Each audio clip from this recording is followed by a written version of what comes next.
Hello, hello. Hello, I'm Savannah, I'm Elysia. and this is Burden of Proof at night.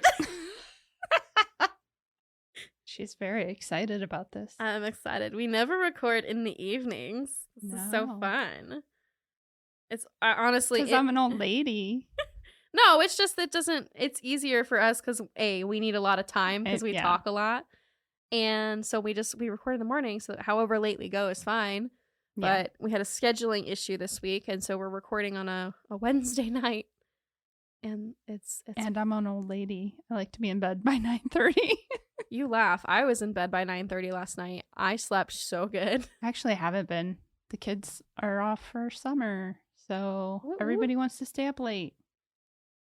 And I So- can't seem to go to bed until everybody else is in bed. Yeah. They're I'm getting getting old enough to where you're gonna get out of that soon though. Yeah, I mean, I feel like I should already be out of it, but inevitably somebody comes in or they're making noise. She has a disrupt the- 15-year-old and two 13-year-olds. 16-year-old. Oh my and two gosh, she 13-year-olds. is 16. Forgot about Yes. that. Well, okay. Anyway, nobody cares about my But boring yeah. old lady stories. All right, so today we'll just get right into it. Today we were talking about the story that was really popular in the news probably like a month ago at this point. Okay. Elizabeth Holmes or TheraNOs or TheraNOs. Yes. TheraNOs. That's what I titled the Google Doc. I don't know if you looked at it yet. I haven't. So yeah. All So I right. just wanted to put a little disclaimer before we start. I did not watch the series The Dropout on Hulu with Yes. Amanda Seyfried. It's dramatized. I didn't Yeah. want to watch that before I did my research, but I'll probably watch it now. Okay. So there's also like books on this case. I didn't read a book. Probably should have, but I didn't know that there was a book until like later in my research. I was like, oh, well. Is there a Cliff Notes version? Normally when there are books on cases, I listen to the audiobook. Yeah. I didn't this time. But that's because there's so much resource, like so many resources readily available. Yeah.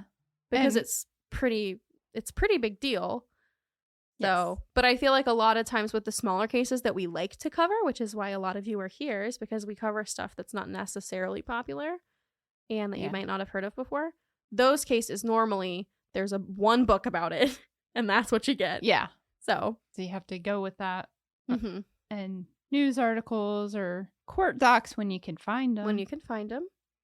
Oh, the other disclaimer I wanted to say is that for those of you who want to know, Lori Vallow, the case is coming. I'm working on it. We're recording it next week. Yes. It's coming. It's been very highly requested. It's happening. It's happening. It's probably going to be a 2-parter. So for those of you who like that, you're going to be in luck. Okay. All right. Now we're actually going to get started. Okay. I'm going to start with a quick summary because I'm sure lots of you have seen the headlines in the news. It would have been in the news like late March. So whenever you're listening to this, that's when late March of 2023 is when it would have been in the news. Mm-hmm. Elizabeth Holmes was the CEO and founder of a massive biotech/medical technology startup in Silicon Valley that turned out to be a farce. What? I love that word. Elizabeth Holmes, alongside her longtime partner Sunny Balwani, shamed. It's shamed is the word I wrote, but I read it shamed. Shamed their investors in business contracts to the tune of $600 million. Wow. Some people are now even saying it's closer to $800 million. But that's at the end. Or sham. Sorry, I had to. That was really funny. That was really good. Okay. Well, let me read my dramatic line again. Okay. Sorry. But that was at the end, and we need to start at the beginning. Okay. Okay. Elizabeth's parents were pushers. From day one, always. They were always pushing Elizabeth into success, telling her that she was special and that she was the one who was going to bring the Holmes name back into the spotlight. Her family comes from an interesting history of wealth and loss, and I do think that this affected her mindset. The Holmes family pretty much comes from good old generational wealth, and it dates back to basically somebody started a large yeast company and sold yeast. Hey, we were just talking about that. Yeah. About becoming extremely wealthy on something that Yeah. People go, this family is loaded. How are they loaded? Oh, styrofoam cups. They sold styrofoam cups. I mean, yeah. You know, somebody has to create single-use plastic. Yeah. Or thumbtacks. It's true. Or pet rocks. Or, I don't know, I'm out of things. Anyway. The latest one that I saw was the guy that invented silly bands. Yeah, I love silly loaded, bands. And he has an Instagram account. And yeah. Anyway, moving on. Yeah. Sorry. So some people think that the Holmes family has a ton of money from this yeast company. But a lot of people also say that most of the money from that venture was actually lost by the time that Elizabeth's dad was an adult. Okay. Which might be why he pushed her into being so successful. It doesn't really matter, though, the mixed history about their money, because it doesn't matter how they got it. What matters in the end is their connections. Holmes's mom was a foreign policy and defense aide on Capitol Hill, and her dad worked for government agencies.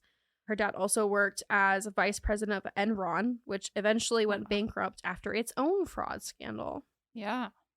Elizabeth's mom, Noelle, always pushed her towards versions of success. When she heard about some different ways to ensure Elizabeth's acceptance into Stanford, she pushed her into Chinese lessons and summer internships and programs at Stanford.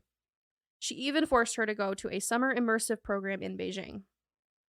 Not to say that Elizabeth didn't have any internal motivation. She definitely did. She'd always been highly competitive and had big science dreams. She designed a time machine when she was 7 years old, and by the age of 9, when she was asked what she wanted to be when she grows up, she said, "I'm going to be a billionaire." But how much of her success was her parents pushing her towards riches, and how much of it was intrinsic? Yeah. Elizabeth did go to Stanford, where she wasn't a really big college fan. She decided she wanted to start a tech startup, and she figured the industry in Silicon Valley was the way to make money, but she didn't really know what her company would do yet. She started going to Professor Channing Robinson, who was kind of the face of the Stanford engineering department. Elizabeth also knew that he was on the board of several Silicon Valley startups that she was watching. She went to his classes, his seminars, and specifically she went to one of his seminars on controlled drug delivery devices. Okay. And somehow she got into his research lab as an assistant just as a freshman. He really liked her. He thought she was driven and poised, and he really believed in her success from like a 18-year-old college freshman. But she still needed a product.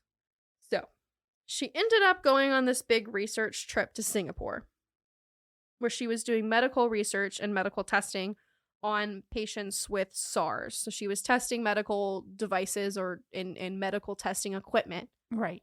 With patients who had the SARS virus. Okay. In Singapore is where she got her big idea, her inspiration. She said that the test required a lot of blood, the ones that they were running on for SARS. Mm-hmm. And she realized that this was part of a multi-billion-dollar medical testing industry. So here's a market. She comes home from Singapore, and like the edgy, special teenager that she is, she locks herself in her bedroom and didn't come out until she had plans drawn up for a device that she called, quote, real-time cures. Her device would take a drop of blood, test it for all sorts of different things, make a diagnosis, and then administer medicine, all in the same device. Diagnosis and treatment in one. And let me guess. It worked just as well as her time machine. I mean, yeah.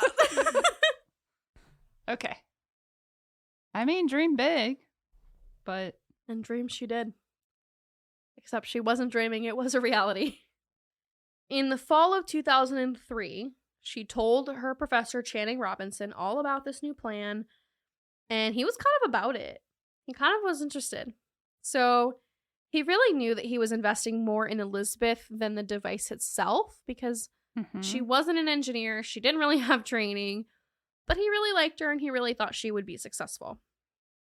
With his public approval of her ideas, she dropped out of Stanford at 19 and started her business. I mean, she was already skipping out on most of her classes and the work anyway.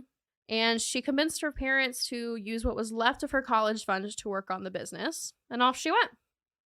At this point, she had changed the company's name to TheraNOs, which is a combination of therapy and diagnosis, and soon she filed a patent for the device.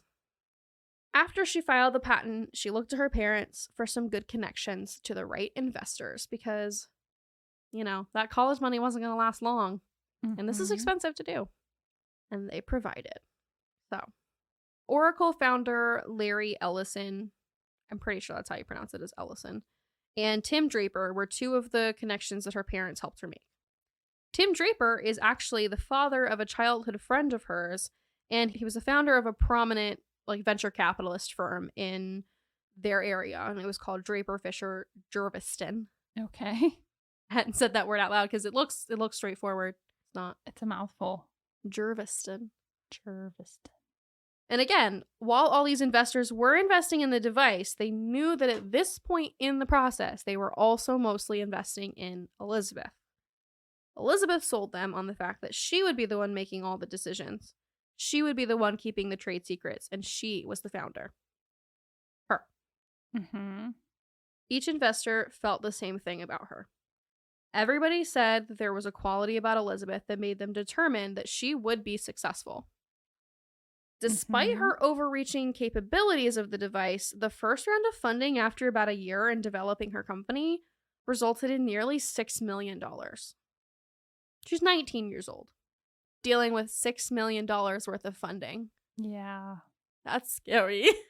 Yeah. And I think it's important to take into account how young she was as we're dealing with all of this. Oh, absolutely. Yeah. Not every investor felt this way, though. Most of them really liked her. They saw something special in her. But there were a couple medical tech companies and, venture capitalists that asked more questions about the science behind the idea. And remember, she doesn't really have the experience for that. She went to school for engineering for a year and 2 months, and she dropped out. She met with a woman that she greatly admired who not only denied her funding, but brought light to a pretty major problem with the idea. She told her that people weren't going to trust a device to administer medicine and treatment without a doctor. Right.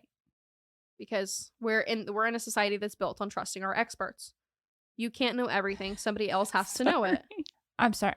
What? I'm sorry. No, what? Just given the past 2 years I know. of COVID. I know. Well, they should have trusted them and they didn't. My immediate thought was, well, some of us are still trusting of experts. This is true. So, a lot of people aren't going to listen to a little device that you plug in that takes a drop of blood and trust that they're like, oh yeah, you have SARS or you have this, let me treat you for this automatically. And Elizabeth actually took her advice, which is rare that you actually see her listen to somebody else ever. So TheraNOs changed a little bit. They switched it to just focusing on the diagnostic side of things rather than the treatment as well. She had hired a chief scientist at this point, and they decided to create a small blood testing box that could work on a tiny sample and could be used in patient homes in order to test for tons of diseases and give a diagnosis that a doctor could then discuss and create a treatment plan with a patient. Okay. Elizabeth kept hiring staff and was growing their company whilst the scientific development was slow. They did have a prototype, though. Scientists and engineers are working overtime to try and create this sci-fi medical device in this startup company. Okay? And try is the right word. They were struggling. I mean, they were working as hard as they could and as fast as they could, but science is slow. And it takes time, years, and they were running out of money because it's expensive. Yeah. When Elizabeth needed to do another round of funding, she brought the prototype out to potential investors to show them how it works. Prototype is called the Edison. So if I ever refer to the Edison, TheraNOs is the name of the company. Right. The Edison is the product. Okay. She would have the investors give a drop of blood to show the diagnostic screens, tell them about the millions of dollars in deals they had been, going through screening and they were going through legal and all of the profit that TheraNOs would make off of the Edison and off of this device. This kind of brings me to the level of secrecy that TheraNOs was operated with. because we don't know a whole lot about what's going on, right? We know there's a group of scientists. She has a bunch of staff. They have a building. They're working on this device that is a medical testing unit. They have money. But, like, why do they have money? What are they going to do with the device? Is there any plans for it? There's plans, she says. And I have one question. Yes. When did she start dressing like Steve Jobs? Literally in this paragraph. Okay.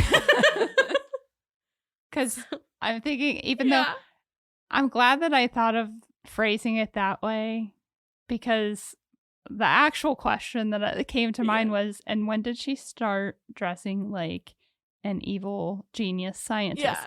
But then I remembered, no, it's because of Steve Jobs, and he's not he's not an evil genius, but so that's unfair.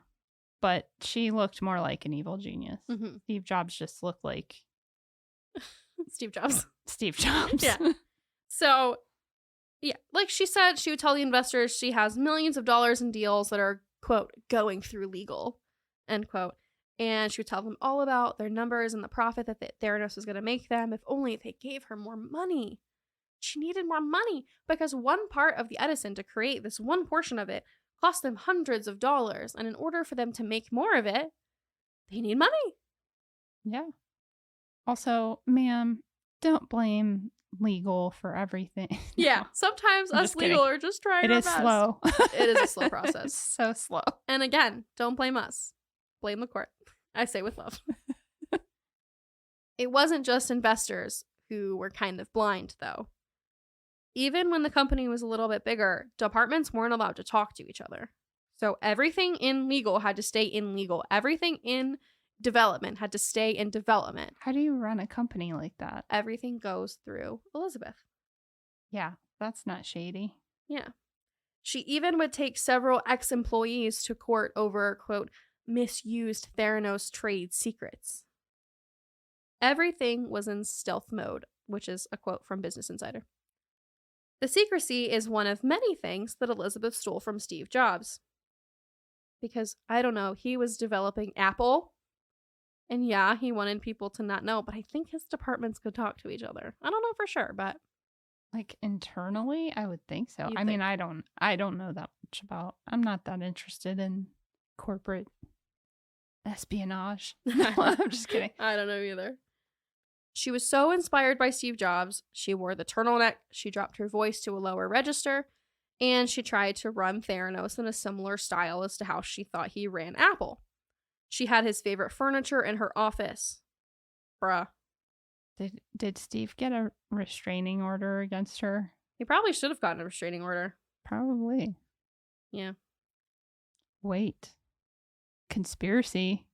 She is Steve Jobs. No, I was going to say, did she kill Steve Jobs? No, he died of cancer. I know.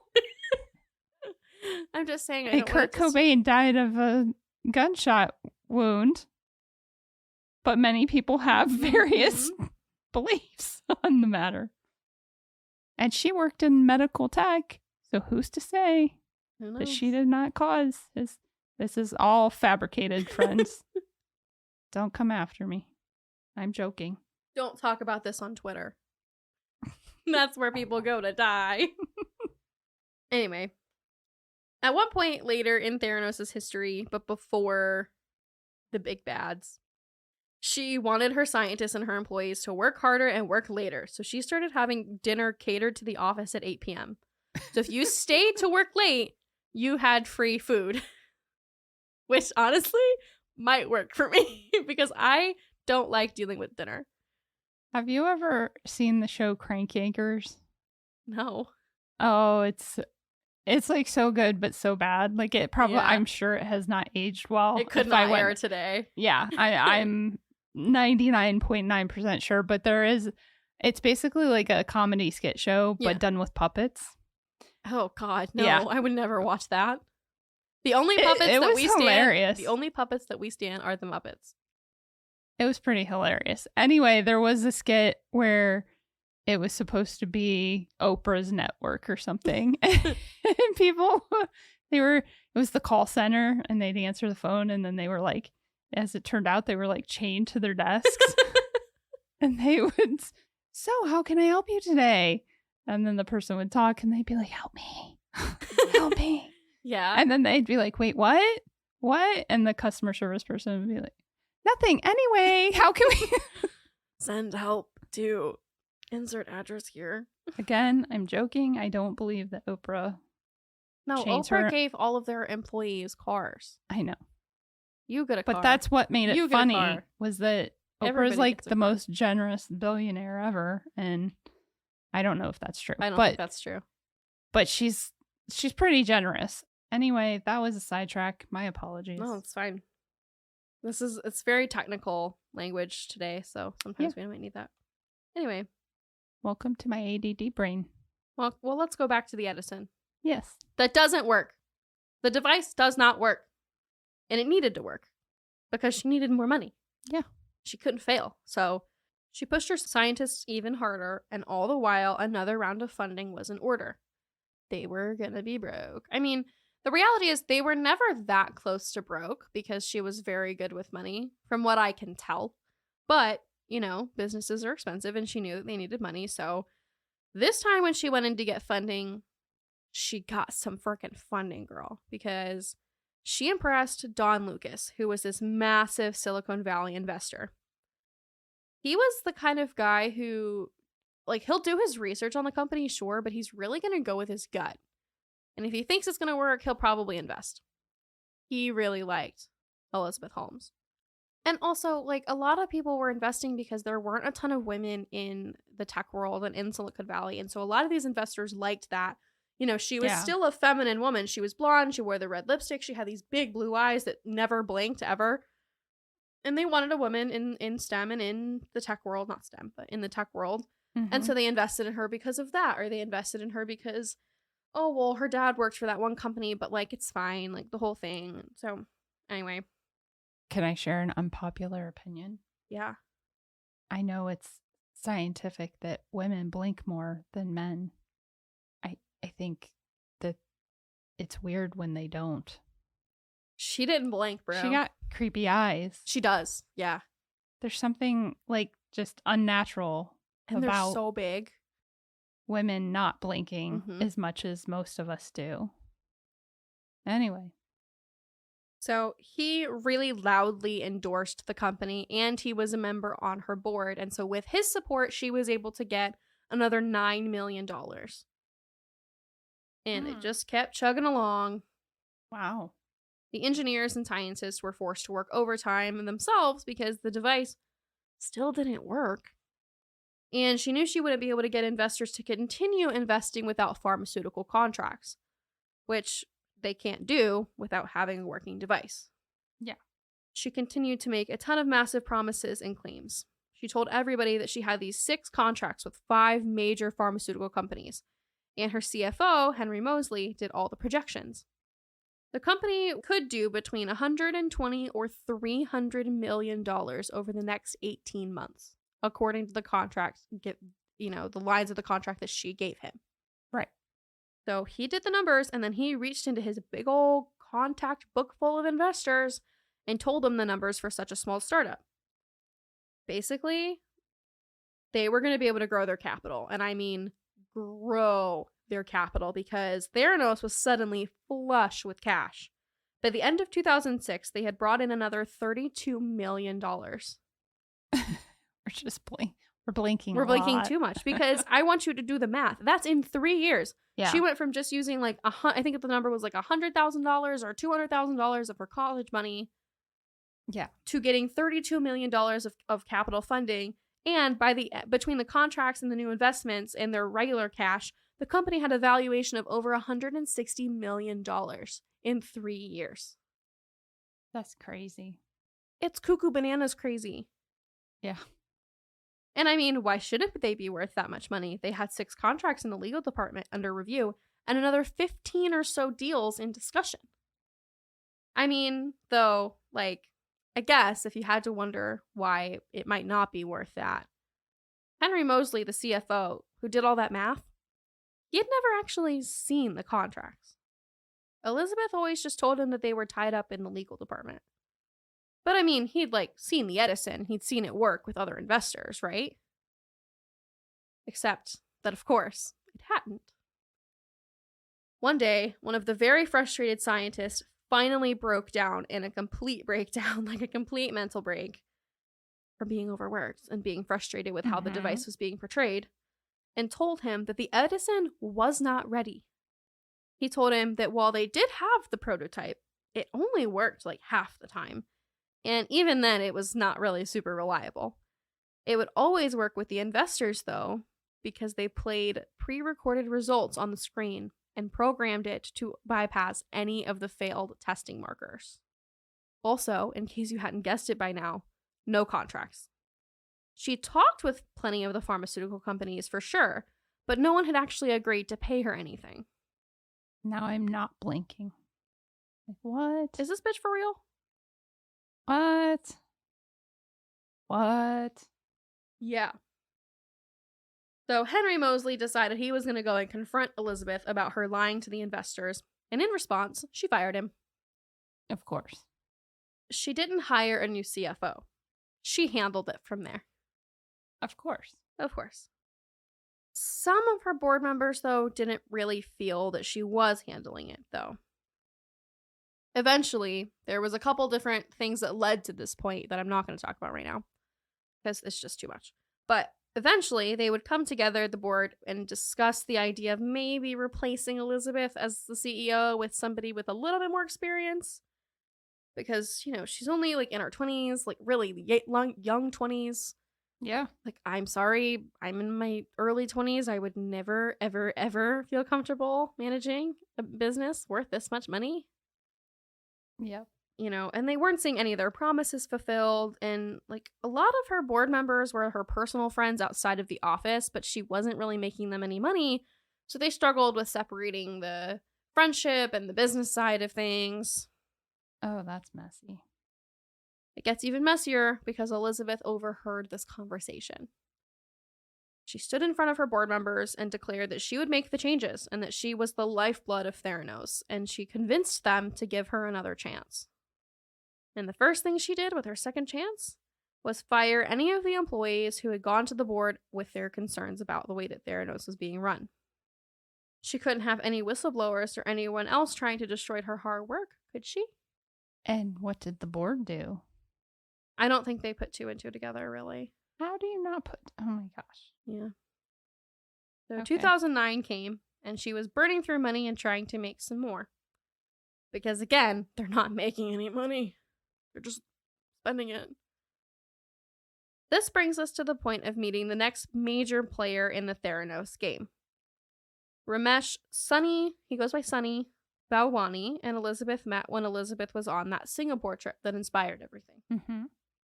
Sunny was looking for a new project to invest in, not to mention that he and Elizabeth were actually secretly dating. Before they knew it, he was working his way up through TheraNOs and eventually became a C-level employee and her right-hand man. Specifically, he was bad cop. Not that Elizabeth was necessarily good cop, but she wasn't really playing this game. He just chose to be bad cop. I don't know. Anyway, Sunny was harsh and mean and kind of a bully. When Elizabeth needed people dealt with, he dealt with it. Scientists were generally upset and concerned about how Elizabeth was presenting their work to her investors. They knew that the Edison didn't work, but Sunny handled that. Oh, and did I mention that Sunny is nearly 20 years older than her? Ew. Yeah. Over the next few years, TheraNOs hit a $1 billion valuation. Elizabeth is on the cover of Forbes and about 1 million other magazines. With Sunny handling things back at the old office, Elizabeth is able to talk with new investors. She decided to tell them all about her new adventure, retail. In January 2010, she pitched to Walgreens to put the Edison device in their stores, meaning that people would have easy access to blood testing on site. And Walgreens was interested. The recession had hit them hard, and let's face it, Walgreens isn't exactly a new and fresh company. Elizabeth being a female CEO and, all of that jazz in the tech world would really bring them up to speed. So they eventually met Elizabeth's high demands. She demanded $35 million to be invested into TheraNOs, and they had to prepay $50 million for all of the actual work and devices. Can you imagine the nerves when you're sitting there in front of the CEO of Walgreens and saying, yeah, I want $25 million to be invested and $50 million for prepay for the actual devices, when your device isn't even close to being working. The audacity. Can you imagine? Like, how fast must your heart be beating? I don't think that it is, though. Sounds like she... I don't know. That's right up there. I don't know, man. Right up there with evil villain narcissism. A lot of people say that she's narcissistic. I don't see how she could have pulled all this off if she wasn't, to be honest. I don't know. I go back and forth with if narcissism is the diagnosis or if she just kept failing upwards, and then, you know, with lying, you just have to keep lying. Oh. And then maybe she just kept thinking it'll work out, and then it didn't. I don't know. She was really young. I don't know. I don't think that's how I would have handled it, but it depends on who you ask. I feel like she would have crashed and burned sooner. I think so too. If she was just lying to cover up mistakes. I mean, I don't think she's perfectly healthy, but I don't know if I think that it's as harsh as some people say. And the way she ran her business was sketchy. I mean, that's not a mistake. That's a very intentional. It's really interesting to think about. Yeah, sorry. I'm leaning towards Team Evil Genius. I will say one last tangent and then I'll get back on track, but I did learn something about myself researching this case, and I think I've noticed it along You're an evil genius. I am an evil genius. I have noticed it along the way as we've been doing more podcast cases and stuff like that. And it's kind of surprising. You're not going to believe, well, you might believe me, but it's kind of hard to believe for those of you who actually know me IRL. And that is that I fundamentally believe people are good. I really struggle with... You didn't think that you did? I didn't think that I did. I thought I've told you that because we're both INFJs, and INFJs, we have a weird combination of like we'll say we hate people, but we don't actually hate people. We hate the ugly part of humanity. Yeah. We hate injustice. Mm-hmm. Hence the true crime podcast. Yeah. But like deep down in there, no, you want to believe that people are good, and especially if you haven't had certain types of trauma, I think any INFJ would lean more towards like, no, I like, I want to believe the best people. But in general, I think that's why both of us can look at like even serial killers and go, I mean, it's not right, but I understand how he ended up there. Yeah. And I've noticed that about myself in other cases too, where I feel like, and I know some people can feel like this when they're listening, is that I might be too empathetic. And I'm like, yeah, but I get why they got there. Yeah. And I really feel like that about this case a lot, where I'm like, I can see how we got here. I'm sorry. Like, yeah. No, here's how I think of it, because you can't win. There's going to be people that are mad when you're too empathetic, and then there's going to be people that are mad when you're... Yeah, when I say, you're a monster. When I say that you can't reason with a 1.5-year-old child. I won't go there. I'm not bitter over a bad review. What are you talking about? It's fine. Totally okay. It's really okay, I promise. Yeah, so I thought about that a lot towards the end of my research with this case of like, I need to stop automatically thinking that it's because she was just in over her head. Yeah. And I need to like allow for responsibility to be placed on her for what happened. Yeah. Because, I mean, she's not accepting responsibility, but, like, she needed to. And so I need to allow myself to place responsibility on her and not just assume that it was, like, I hope that I'm making sense. But is maybe part of that because you're close in age to the age she was at the time. Oh, absolutely. So you can't, it's probably a lot harder for you to, like, wrap your mind around doing something at being the same age. I couldn't imagine doing it with evil intentions. Yeah. And that's just because I don't have evil intentions. Other people who do could understand that. Yeah. Well, I mean, or they can't understand it. Or those of us that have known a lot of narcissists. It doesn't matter how old they are. Yeah. Like, yeah. So. And I think that the narcissism comment about her does kind of fit because of the assumption that if she just kept lying, it would work. And she would just figure it out because she'll always figure it out. Well, and the thing is that's the thing about narcissists. They don't just lie to other people. They lie to themselves. Like, they believe their lies. Mm-hmm. So, in a way, like, here we go with the empathy thing again. But in a way, like, I don't really feel empathetic. I feel sympathetic for people who are narcissists because I'm like, wow, you're really delusional. Oh, and Elizabeth Holmes was delulu. Like, my girl was losing it. Yeah. For sure. So, anyway, the point is that I don't think it has to be either or. Yeah. I think that's just it, is that it's both. Fascinating a little bit of discussion. Both. Yeah. There's the psychology today. Yeah. My armchair. Yeah. Somehow, though, Walgreens agreed. Yeah, that's cuckoo. Yeah, they signed the contract, and now Elizabeth has an actual contract. And that was that she was supposed to have the Edison in Walgreens stores halfway through 2011. A year and a half away. That's when Steve Jobs died. You're right. Oh my god. I knew there was I'm not. Again. Rest in peace, Steve. All in funnies. Not all in fun. Because Steve Jobs is dead.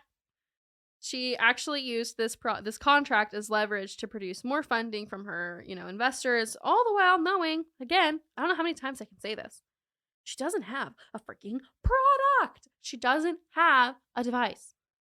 She just kept trying to force. She has one. It just doesn't work. Yeah. She just kept trying to force the scientists into having it ready. And when they didn't have it ready, she stalled with Walgreens, telling them that the Edison and their scientists were being held up with some military contracts. And who are you to fight against the military contracts? Walgreens.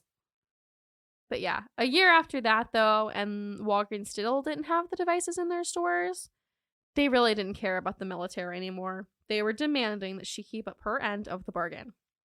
So she figured out a loophole. She said that due to supply chain issues, they couldn't get all the devices into the store, but they could start taking samples at Walgreens and sending them back to the labs at TheraNOs, and that they would just test them there and deliver the results. So basically, do exactly what is already available through other companies. Yes, but for a much smaller sample size. So they're just basically pricking your finger. They're not taking a vial of blood. Okay. So she figured that they would figure out an answer when they got him back to the TheraNOs lab, and her answer was ordering a bunch of regular blood testing kits and then watering down the samples and testing those. No, I mean, it wasn't accurate, but she wasn't really getting caught either. What? Yeah. Okay, in case we haven't discussed it before, I have a background in several different areas. Yeah, she's done every job. What? Every job. She's like... I'm a real Renaissance woman. She's a Jill of all trades. A Jill of all trades. But a master of none. That's okay. She's master of all. Don't let her lie to you. She is a doctor when I need her to be a doctor. I am not a doctor, nor when a lawyer. When I text you at 3 a.m., you are a doctor. You're not a lawyer, though. That's very important to our brand. Yes. We're not lawyers. We're not lawyers. I am not a doctor, but I was medical assistant. I have drawn blood and done things lab-wise, and I can't even form the words at the thought of somebody thinking they could water it down and then... Well, she's not a doctor either. Which is why are you running this company? Why are people giving you billions of dollars? Because she's the lifeblood of TheraNOs, Elysia. She's the founder. Trust her. God. Give her another chance. Look into her eyes. It's like the snake from Tarzan. No. Oh, Lord. Yeah. Like I said, before we got on our tangent, she knew it wasn't accurate, but nobody was really looking. She didn't think she was going to get caught. Except, she totally was, because she was going to provide false information to doctors and patients, but whatever. You have stage 5 cancer. That's who diagnosed, what's her name? Amy Carlson? Yes, Amy Carlson from The Love Has... So if you listen to our episode on Love Has Won, please go listen to it. You'll understand what we mean. I'm not going to explain it. You have to go listen to it. I'm just kidding. She was the cult leader. She said that she had stage 5 cancer. They have to go listen. But like she didn't believe in Western doctors, so who told her she had stage 5 cancer? This was a moment. We finally had a moment where we get to talk about like another episode. I'm Yay. sorry. I feel bad. No, don't feel bad. Okay, go download the episode so that we get the number. Anyway. It was still funny even if they didn't know. Yeah. Stage 5 cancer. Yeah. As long as they know that there isn't a stage 5 cancer. There's not a stage 5. There's only 4 stages of cancer. Anyway, so one of her members of the board, George Schultz, had a son who adored Elizabeth. You know, I get mixed reports on if it was his son or his grandson, but he had a kid, a child who was an adult Okay. child Okay. who loved Elizabeth. He was obsessed with her. He thought she was amazing. The eyes. It's the eyes, bro. And his name was Tyler, and he was a recent Stanford grad alongside a girl named Erica Cheng. And that's Cheng with an E. Sorry if I'm mispronouncing that. And luckily, they got jobs in the TheraNOs lab to work with somebody that they really admired, this female CEO of this, medical startup. It's awesome. Never meet your heroes. Never meet your heroes? Never. Because when they were asked to start running all these faulty tests on the standard blood testing machines and claim that they were, from the Edison machine, and they were also asked to run tests on the Edison machine and look at the faulty results, they knew that neither of the results were reliable. But they were also told to fudge the results before sending them out to real people. They were either told that or they sent it off to somebody, like, they would see the results would say failed, or like, inconclusive. They would send it off to somebody above them and they would come back and they would say accurate or whatever. Like, that's not exactly what they said, but like, you know what I'm saying? Yeah. So they were really uncomfortable with everything that was going on, but no one really listened to their complaints. So Tyler, in an effort to like fix the problem, he went to Elizabeth directly. He just assumed that like she would want to know that her labs were not really accurate, but she completely dismissed him. She just said, you're young, you don't understand the science, like you just don't get it, but this is how things are done here. He did know, Elizabeth, because unlike you, he went to college.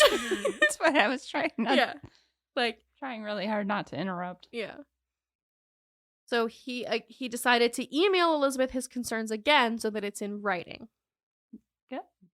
Good on him. What he got back was a condescending and threatening email from Sonny, who basically said that if his grandfather or father didn't work on the board, he would have been fired. Like, if anybody else had said this, they would have been packing their box. Okay, Sonny. He and Erica both ended up quitting because of their concerns and, kind of hoping that it would save their career in the long run if they left now. Yeah. He tried to talk to his grandfather about it, but he didn't believe him. He was like, "Nope, I'm sorry. She's probably right. You don't know what you're talking about. You're a young kid." Stupid. She's not much older at this point, is she? She's like she's older than he is. Yeah, but yeah. He was so bothered by the ethics of everything that he was either approached or went to Wall Street Journal author John Carreyrou. Tyler, alongside Erica, who was a little bit quieter because of her family's background, Tyler was like more in the spotlight because his family was an investor. Yeah. They were both whistleblowers. Now, there were already people who were skeptical of TheraNOs at this point, including the FDA. But then, after speaking with Tyler and Erica, John Carreyrou published a tell-all article about TheraNOs in 2015, exposing all of the lies that had been told. Very soon after this, some reports even say the night that this came out, I couldn't, tell for sure, Elizabeth went on Mad Money, which is a TV show, and she said, quote, "This is what happens when you work to change things. At first they think you're crazy, and then they fight you, and then all of a sudden, you change the world." Yeah, I think it's safe to say she's a little bit narcissistic. Yeah. Don't you worry, though, because by 2016, everyone and their mother was looking into TheraNOs. And in July of 2016, Holmes was banned from the lab testing industry for 2 years. By October, TheraNOs had shut down its lab operations and wellness centers altogether. Throughout this time, TheraNOs' attorneys were harassing Tyler and Erica. They had reported everything anonymously, but she pretty much knew who it was, and they went directly after them. which, like, Erica moved to get away from the whole mess, and they found her secret address. And Tyler slept with a knife under his pillow. They were being followed by PIs. Oh my God. So a while back, you said that somebody made it to a C-level employee. Yes. And I almost asked, but I've already interrupted so much that I didn't. But I almost said, are we sure this isn't part of Scientology? And now,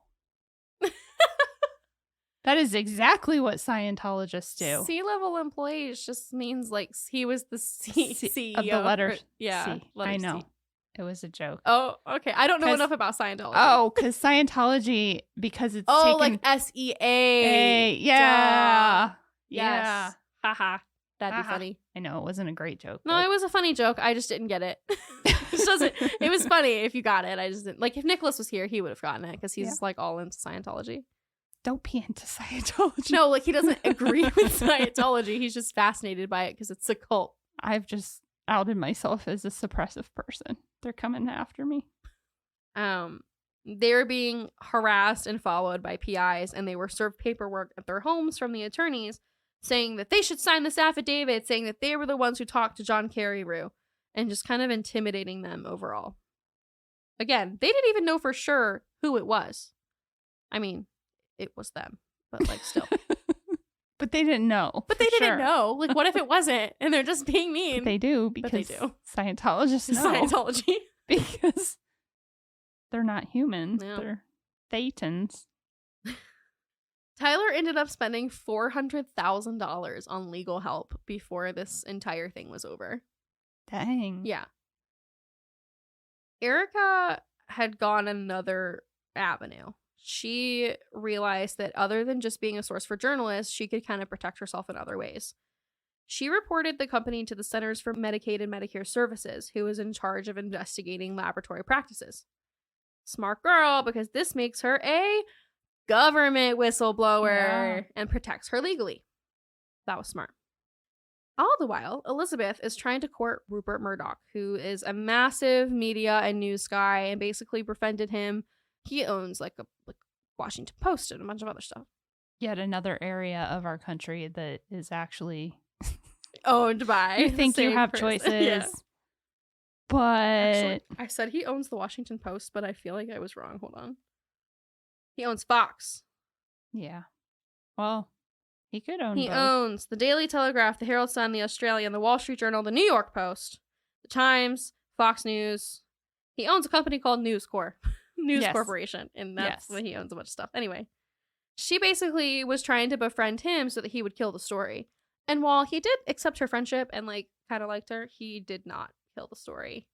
His journalistic integrity, which I laugh at because of some of the things he owns. Anyway, well, he chooses to use journalistic integrity in some of those things. Yeah, with himself he does. I don't know if that's why he said no or if he just saw the future and knew that like there was no denying it. Who knows? Probably. In another attempt, she tried to create a fall guy in Sunny Balwani, firing him and breaking up with him. Her plan was just like, take it all down, blame him, he did it. And you didn't want to believe she's narcissistic. We'll get to why I don't want to believe that. Hold on. Okay. Basically, with no labs and an indictment coming soon because of the federal investigation, the $800 million company was kind of just like over. Like, yeah. She stepped down from the company. She announced her step down like a few hours or maybe a day, maybe before her federal indictment came down. So, yeah, she announced, she still stayed on the board, but she announced that she was stepping down as CEO. And then, the kind of everything kind of just crumbled. Obviously. All right. Take a deep breath. Get some water because we're jumping into this legal battle. And it's a battle, so. Legal battle. I feel like we should get like a sound clip. Yeah. I'm just thinking of the intro to Law and Order. Dun dun! I was thinking more like a boxing match. Or a gavel. I don't know. So, the lawsuits are about to come running in. Yeah. And, okay, first, before I start, does everything make sense? Did I explain? Okay. Yeah. Okay. I'm good. Okay, cool.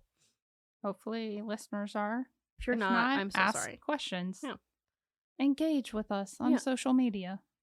The whole legal battle with this case is long and hard and interwoven, so please bear with me. I'm going to summarize it first so that you kind of know the big picture, and then I'm going to break it down further Okay. into each individual ones and then their sentences. Okay. Cool. Basically, before the investigations, Walgreens eventually sues TheraNOs for breach of contract. Yes. They settle in 2017. Then the investigation happens, and in 2018, the criminal charges are brought from the government. This is the case that they actually just started serving their prison time for. Right. This just ended in January of 22. They started serving their sentences in March. Okay. Okay.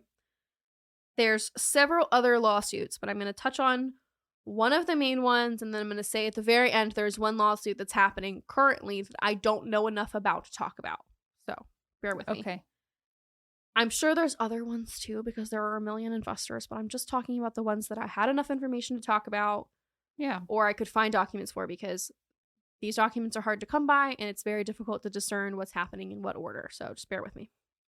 I'm doing my best. In December of 2022, a company called TheraNOs ABC was created by the creditors of TheraNOs in order to serve a civil lawsuit. Okay. So we have Walgreens, federal crimes, TheraNOs ABC, December. Mm-hmm. Okay, and a fourth that I'm not talking about. The Walgreens 2016 lawsuit was settled for $140 million. Well, that's what they sought to recover. I'm not sure what they settled for in 2017. Okay. Something like that.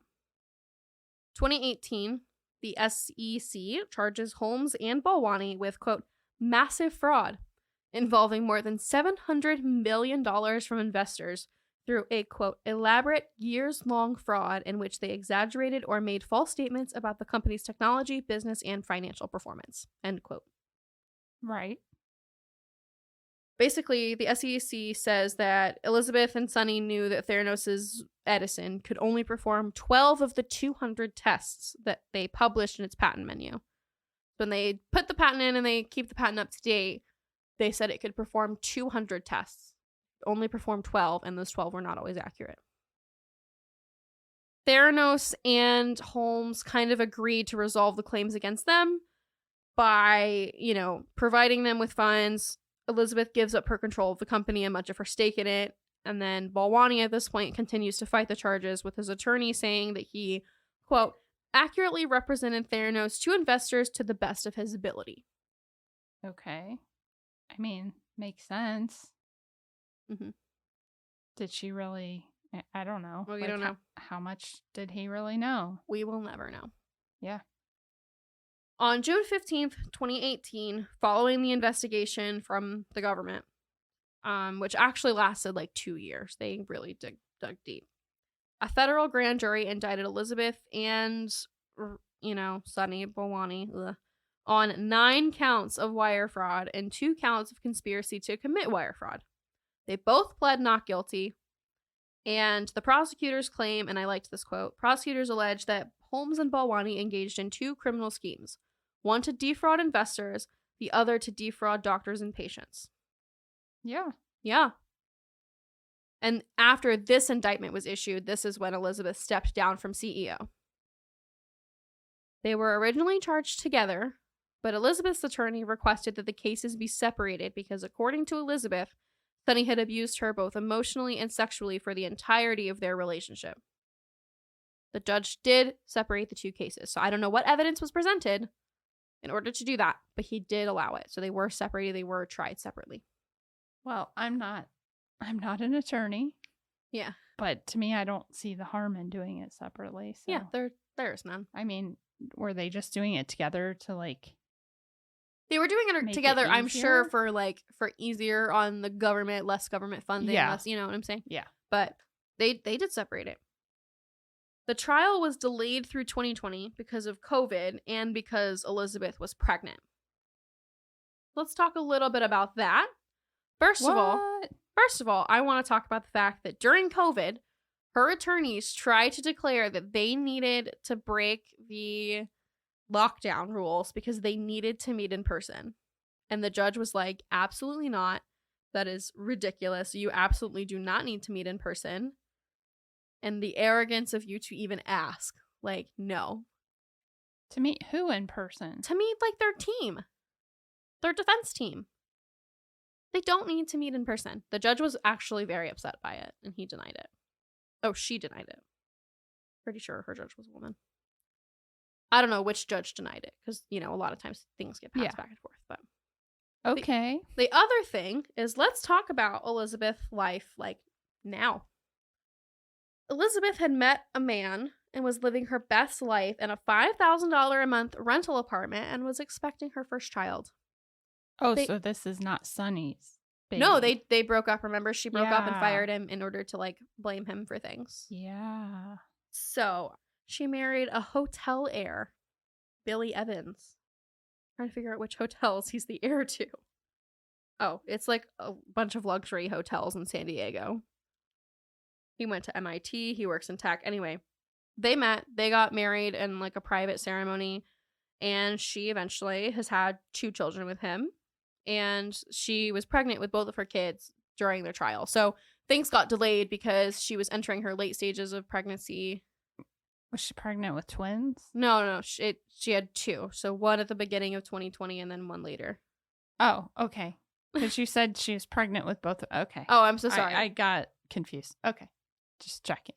Yes. So things would get delayed because she would, you know, be in her late stages of her pregnancy and then need to stay home for maternal leave, and they would allow it because, again, she's not, like, a dangerous criminal. She's just mean. Like, so, you know, things get delayed. She just steals millions of dollars Literally. from rich people and corporations. But you know how rich people are, and I'm going to say this, it's going to be controversial, but people with lots of money or people who handle lots of money on a daily basis will tell you that, like, when you start dealing with so much money on a regular day-to-day basis, the big money is just small money with more zeros. You just take half the zeros off and it's 15 times 15, not 15 times 15 million. Yeah. You know what I'm saying? So for a lot of these people in this world, she just made some mistakes. It has nothing to do with the amount of money, you know? Like, she just made some boo-boos. To us, it's like, oh my gosh, millions and billions of dollars, but to, like, really rich people. Anyway. I mean, this is where we should take that still shot of my face. Yeah. Post it. Yeah. So, anyway, she's in her rental apartment, you know, living it up. Living her best life. I mean, I'm sure she was very stressed, but. Having babies. She was tried in the U.S. District Court for Northern District of California with U.S. District Judge Edward Davila. Davila. Just one L.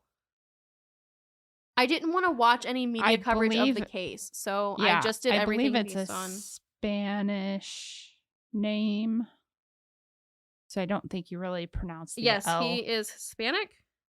Yeah. Hold on, I can look up his Wikipedia page from this link. I'm going to say Edward Davila was presiding. He was also providing. He was providing. Lots of comedy. I don't know. Elizabeth retained defense lawyers from Williams and Connolly, which is a big law firm that specializes in white-collar crime. And, yeah, the trial began on August 31st in 2021. And basically, she testified for 7 days in self-defense. And she was like, I was being misled by my staff about the technology, and Sonny Balwani abused me, and, like, he went through his own trial for all of their stuff. And the problem with that, and the reason I don't really want to touch on it, and somebody, I think it was Female Killers. It's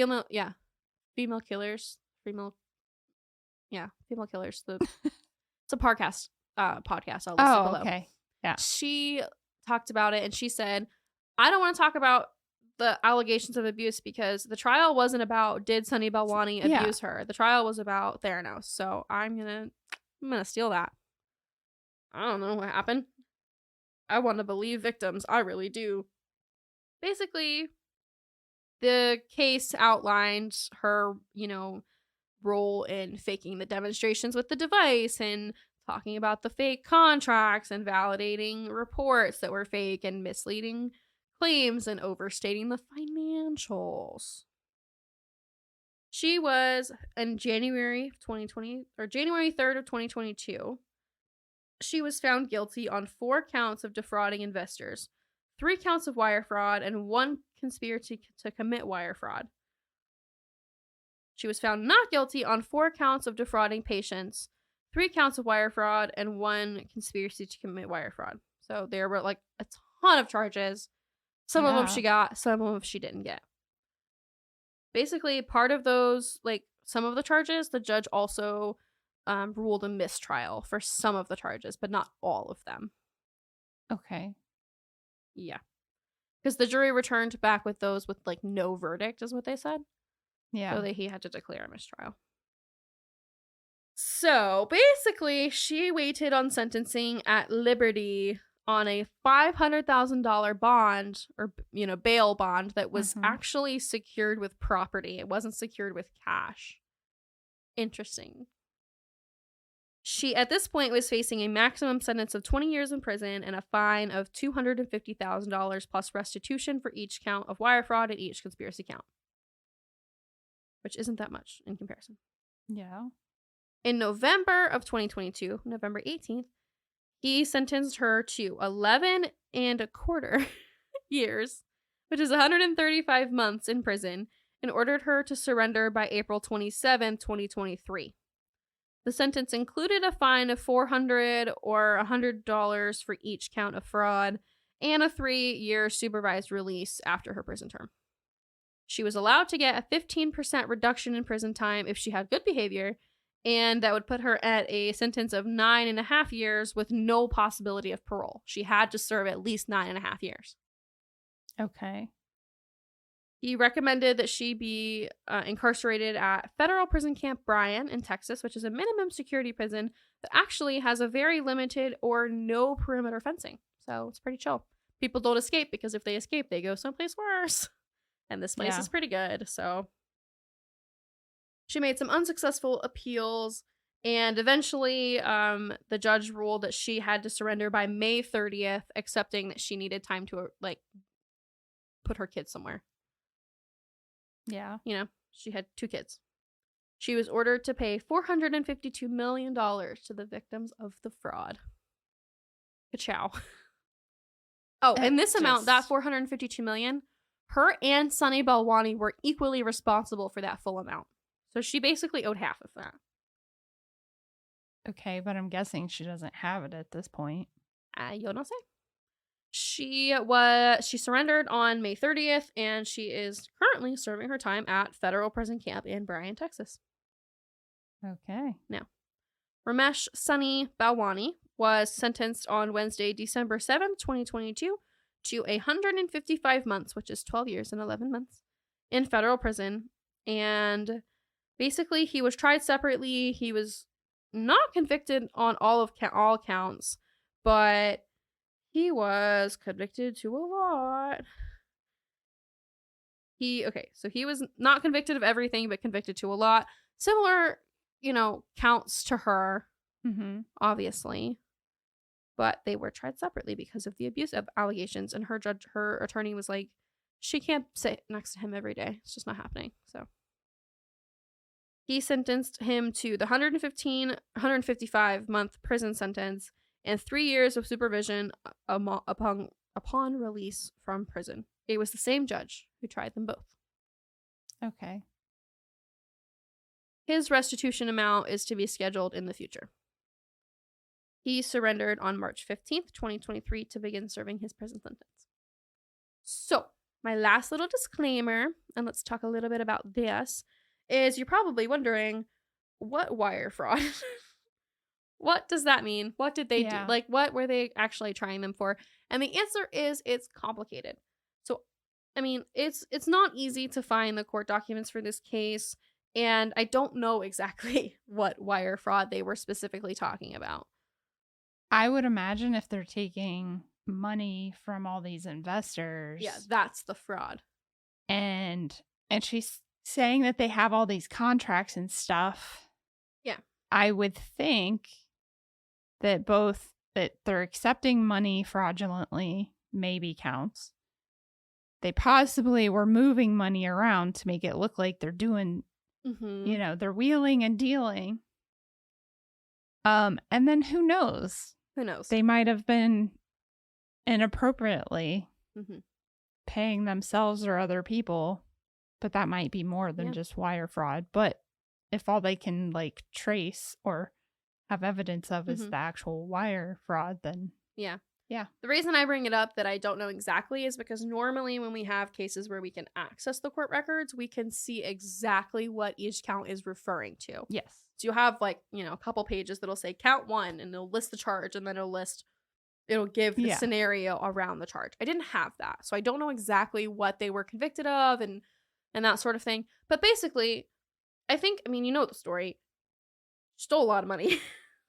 Yeah. So, and it's kind of a tough thing because you don't feel like, well, I don't know, maybe other people do, but I don't feel like horribly sad that a bunch of wealthy people and wealthy corporations made a really bad choice in backing a 19, 20, 21-year-old girl because of who she was rather than her actual education or like what, and the fact that she could sell herself so well because I really do think she has at least narcissistic tendencies, because that's the thing. There's narcissistic tendencies or behaviors, and then there's full-on narcissistic personality disorder. Most people do not actually have the personality disorder, but that doesn't mean they don't have certain traits that are similar.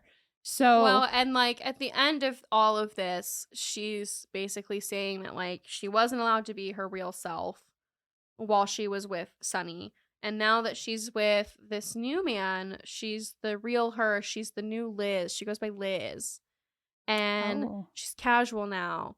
And she talks in her normal voice. And she admits that she was putting on a persona when she was doing TheraNOs and all of this other stuff. So she knows that there were differences and she acknowledges that. And she's like, I'm a changed woman. I just want to be with my kids. So I don't know. I'm just reporting the facts. Yeah. No, and that's the thing, is somebody that has narcissistic tendencies can change. Absolutely. Like there's no treatment for narcissistic personality disorder, to my knowledge, from what I've learned about it. But somebody that just has like certain tendencies, I think if they, have certain life experiences or seek some sort of counseling and treatment, like, sure, they can outgrow those or they can change. Now, would the people who they took advantage of trust them? Definitely not. Probably not. Yeah. So, I don't know, man. I will say this. I think you and the other podcasters are smart for not really talking about the abuse allegations. Yeah, because there's just not enough information. On one hand, I was thinking, that seems like, why are you just now, like, why is it just now coming to light? But I realized that I also had the subconscious thought that how would a woman who's doing all of these things, that's in a way so powerful and running a company and making all these deals and demanding employees be, so, how would someone like that end up in an abusive relationship? But that's not true. Anybody can end up in an abusive relationship because because you're strong and confident and can do those things in your professional life doesn't mean that in your personal life you're not going to attract somebody that. Yeah, I'm definitely not saying, like, there are a lot of things that she has said about the abuse that I absolutely believe with 100% accuracy. Well, and I think they would have had to try and kind of show some sort of proof of that to the court in order for the judge to separate it. So, yeah. And I definitely think there's something to her being a different person now than she was then, but that's because there's a difference in 21 and 31. Oh, absolutely. And so I think there's just a lot of moving pieces. Yeah. But I definitely agree that it's not all just, bad luck or tripping upwards or failing upwards. Some of it has to do with some personality, issues or traits that are narcissistic in nature. Well, and she does have one quote that I think is kind of what made me so empathetic And she was like, trying your best and failing isn't a crime. And that's when I started to think like how much of it was just her trying and lying to get ahead, and like, you know what I'm saying? Like, it's just so messy. That's true. Growing up in a scenario where that much pressure is put on you, it is not that hard to imagine that somebody who naturally would already be really hard on themselves would turn to that level of desperation. So now I see what you mean by like, you're like, I don't know. Yeah. I just question, how would you get through those meetings with people? Know. If it's probably not drugs. Yeah, well, I probably mean, that a lot could of be. drugs. Like Xanax is definitely playing a part here. That could be. That's true. But I don't know. I don't either. I'll admit when I'm wrong. I could be wrong. Maybe there's not a Scientology conspiracy. I don't think Maybe so. she did not make the Edison box kill Steve Jobs. Definitely not. But anyway, thanks for hanging out with us. Thanks for getting through. I know this is a long one. Thanks for hanging in there.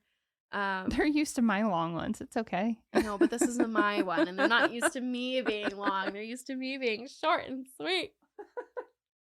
But that's because I like weird cases. Yeah, but I enjoyed covering this, and I hope that it's still current when you listen to it, or that you wanted more information. And if you have any questions, please let us know. Yeah. Yeah.